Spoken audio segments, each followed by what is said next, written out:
নমস্কার, কেমন আছো সবাই? সপরিকথা থেকে নতুন ব্লগে তোমাদের স্বাগত জানাই। আজকে সোমবার, আর আবার একটা সপ্তাহের অপেক্ষা, কবে শনিবার আসবে। আর আজকে প্রচণ্ড রোদ উঠেছে, দেখো অনেক দিন বাদে রোদ উঠেছে, তো মনে হচ্ছে বাড়িটাকে খুলে শুকোতে দিই। আর এই যে বিয়াসের বাবার জন্য টিফিন করে দিলাম। কালকে ভেবে রেখেছিলাম আজকে করে দেবো একটুখানি আলুর পরোটা। ঠিক পরোটা মতো বেলা হয়নি, লুচির মতোই হয়েছে। আর আটা যেহেতু তো ময়দা খায় না, তো তার জন্য এইভাবে করে দিয়েছি। আর আলু পেঁপের একটা তরকারি, এটা যাবে ওর টিফিন। আর খেতেও বসে গেছে। এই যে মাছের একটু ঝোল কালকে রাতেই করেছিলাম, এটাই রয়ে গেছে। মাছের ঝোলটা দিয়ে ভাত খেয়ে নিয়েছে। আর এই যে শাশুড়ির খাবার আমি রেডি করে নিয়েছি। এবারে এই যে মাছ বেছে নিয়েছি আর শাশুড়ির খাবারটা রেডি করে নিয়েছি। বিয়াসের বাবা চলে গেলেই আমি শাশুড়িকে খাওয়াতে চলে যাব। সকালবেলা ওর বাবা প্রোটিন এক্সট্রা নিয়ে গেছে, আর আমি গিয়ে খাইয়ে দিয়ে আসবো। একটু তাড়াতাড়ি খাইয়ে দিয়ে আসি, কারণ অবেলা করলে তো আর হবে না। তাও আমি পুজো টুজো সেরে যেতে হবে 12টা। আজকে কি কি রান্না করব না করব সব কিছু তোমাদের সাথে নিশ্চয়ই শেয়ার করব। আর অনেক কথা বলার আছে, সঙ্গে থেকো কেমন। ভিঙ্কি যখন ভীষণ একটা বিপদে পড়ে যায়, তখন ভিঙ্কি এরকম থাকে একদম। ভিঙ্কি তখন কোথায় থাকে? ভিঙ্কি তখন এইভাবে লুকিয়ে থাকে দিদি আর কোলে। ভিঙ্কি একটু আগে ওই ইয়েতে বসেছিল, ওই বক্সে, জানলার বক্সে, তখন পেছন দিয়ে লালু এসছে, লালু খেতে এসছে। এটা বাইরের কুকুরও আমার কাছে খায়, বাইরে থাকে।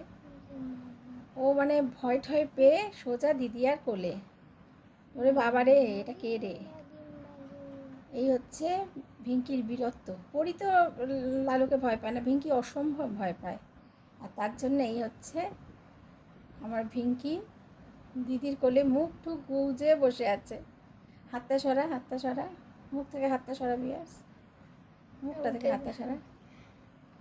এই ভিঙ্কি, হাতটা সরা, এই হাতটা সরা, এই হাতটা সরা, এই হাতটা সরা। উঠে যাবে, এই হাতটা উঠে যাবে। ঘুমাচ্ছেও না, মুখ গুজে বসে আছে আমার মা।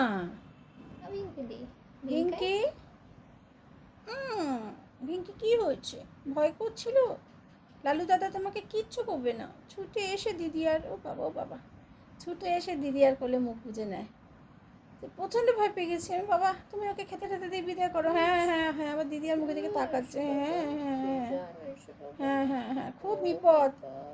মা তুমি শিগগির খেতে খেতে দিয়ে বিদায় করো, দেখিনি ওকে। এখন বাজে সন্ধ্যে 7:30, আর আমি এখন রান্নাবান্না শুরু করব। বললাম না যে সকালবেলাটা, সকালে মায়ের রান্নাটা করে দিয়ে, বেশ রান্নাটা করে দিয়ে মাকে খাওয়াতে গিয়ে অনেকটা সময় চলে যায়।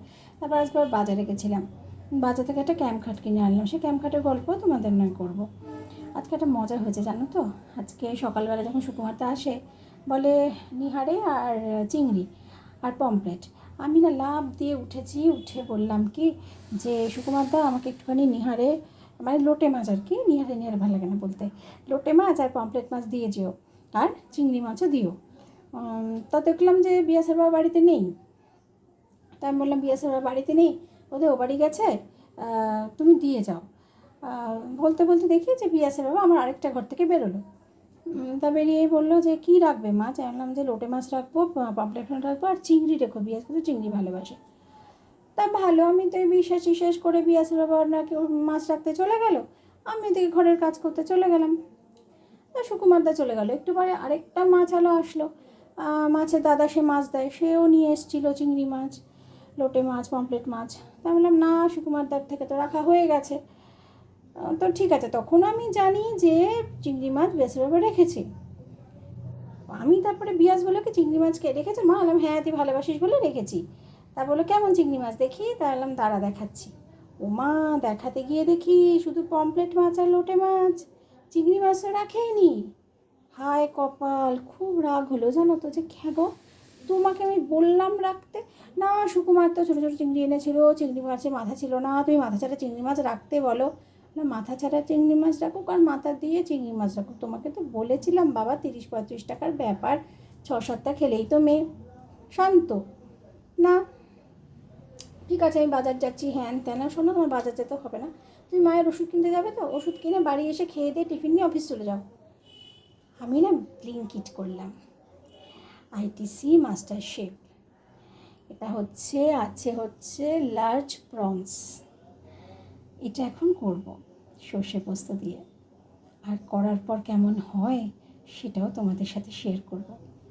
ভাগ্যিস ব্লিঙ্কিট ছিল। এখন বাজে রাত্রি 10টা, আর এই চ্যাপ্টারটা তোমাদের দেখাই। এখানে হচ্ছে আমার গোলে ভিঙ্কি, পুচুন, পরি, রুহু আর ঘটুর ভাত। এখান থেকে অবশ্য সন্ধ্যাবেলা ওরা আবার একটু খেয়েও নিয়েছে। এই যে এদের জন্যে ভাত, পরিদের জন্যে লোটে মাছ সেদ্ধ, আর ঘটু আর পুচুনের জন্যে মাংস সেদ্ধ হয়েছে। আবার লালুটাও খায়, জানো তো, দুবেলা এসে আমার লালুটা আবার খেয়ে যায়। আরও 3টে কুকুর আসে। যাই হোক, ওদের জন্যেও কম কম করে দিই, পুরো পেট দিতে পারি না ঠাকুরের কাছে। তাই বলছিলাম, প্রেয়ার করছিলাম, যিশুর কাছে বলছিলাম, আমাকে অন্তত একটুকু শক্তি দাও যাতে আমি ওদের সবার পেটটা ভরাতে পারি। আচ্ছা, আর এটা হচ্ছে আমাদের ভাত হয়েছে, আর এটা হচ্ছে পমফ্রেট মাছ সর্ষে পোস্ত দিয়ে করেছি, আর একটুখানি মোচা দিয়েছি। পমফ্রেট মাছ সর্ষে পোস্ত আর মোচা দিয়ে মাখা মাখা করে কারা খাও আমাকে একটু বলো তো। এটা করেছি, আর এই যে সেই চিংড়িটা রান্না করেছি সর্ষে পোস্ত দিয়ে, বিয়াসের সেই চিংড়ি। আর এটা হচ্ছে পমফ্রেট মাছ, এটা পমফ্রেট বা পমফ্রেট। এটা হচ্ছে সর্ষে পোস্ত কাঁচা লঙ্কা দিয়ে ভালো করে একটু মোচা সেদ্ধ করা ছিল, জানো তো, একটুখানি মোচাটাও দিয়ে দিয়েছি। দেখি কেমন লাগে, আমিও নতুনই করেছি। ব্যাস, এই হচ্ছে আমার রান্না শেষ হয়ে গেল। আজকে সোমবারের মতো কী ঘটলো, কালকে আমি একেবারেই ক্যামেরা ধরতে পারিনি, কারণ গতকাল প্রচণ্ড প্রেশারে ছিলাম গো। প্রচুর কাজকর্ম করতে হয়, সব আমাকে একাই করতে হয়, আর মনটাও ভালো ছিল না। যা রাজ্যের পরিস্থিতি, যা বাংলাদেশের পরিস্থিতি, বাংলাদেশে আমাদের অনেক আত্মীয় স্বজন আছে আমার বাবার বাড়ি, তাদের পরিস্থিতি, তারা সমানে ফোন করছে, তারা বলছে আমার বাবাকে এই অবস্থা, বর্দা কী করুম জানি না। তো সব কিছু নিয়ে মনটা খুব আপসেট ছিল, তার জন্যে আর কিছু করতে পারিনি। তো ভাবছিলাম এখন একটু আলুর বড়া করব, আলু সেদ্ধ করা আছে, এখন দেখা যাক কতদূর কী করতে পারি। জানি না, করবো না বোধহয়, ভালো লাগছে না গো, ইচ্ছা করছে না। আমি একটু ভাজা টাজা ছাড়া ভাত খেতে পারি না, আর দেখি কী করি, করতেও পারি না করতে পারি, কোনো ঠিক নেই। আর বিয়াসের বাবার ওই সকালবেলা পেঁপে আলুর তরকারি ছিল, ওই তরকারি দিয়ে সেই দিয়েছিলাম না, আলুর পরোটা করে দিয়েছিলাম না, সেই পেঁপে আলুর তরকারিটা একটু গরম করে নিচ্ছি, ওটা দিয়ে তো খেয়ে নেবে, আর পমফ্রেট মাছ দিয়ে খেয়ে নেবে। বিয়াস খাবে হচ্ছে চিংড়ি দিয়ে আর ভাত, এটা দিয়ে হয়ে যাবে। এবারে আমার জন্য একটু ডালও আছে, দেখাবো। ডাল কালকেই করেছিলাম, হ্যাঁ কালকে নাকি পরশু দিন ডাল করেছিলাম, সেই ডালটা এখনো আছে, বুঝছো। তো সেই ডালটা তোয়া দিয়ে তো আমি খাবো, এখন কী দিয়ে খাবো আর কী করবো, এই পেঁপে আলুর তরকারি দিয়ে খেয়ে নেবো। আমি খুব একটা তরকারি খেতে সত্যি কথা ভালোবাসি না, কিন্তু খেয়ে নেবো, আর কী করবো।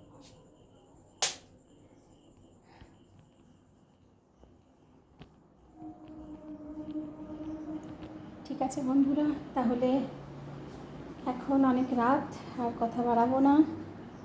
এখন আমি ইনসুলিন নেব, তার জন্যে ইনসুলিন রেডি করব, ইনসুলিন নেব। আজকে সোমবার, সারাদিনটা কেটে গেল। এভাবেই তোমরা আমাকে সাপোর্ট করো, আমার সঙ্গে থেকো। কালকে যদি সময় পাই কথা বলবো। মন ভালো না, একদম মন ভালো না, রাজ্যের পরিস্থিতি ভালো না। মৌমিতা কি জাস্টিস পাবে জানি না গো। দেশের অবস্থা অত ভালো না, আমাদের বাংলাদেশের অবস্থা ভালো না, সব কিছু নিয়ে মনটা সত্যিই ভালো না। ঠিক আছে, তাও ঈশ্বরের প্রতি আমাদের আস্থা আছে, তিনি যেটা করবেন ভালো করবেন। সৎ পথে আমরা যেন থাকতে পারি, তাকে স্মরণ করে থাকতে পারি, আর সব দায়িত্ব যেন সুন্দরভাবে পালন করতে পারি। তো সুস্থ থেকো, ভালো থেকো, আর ভালো রেখো সবাইকে।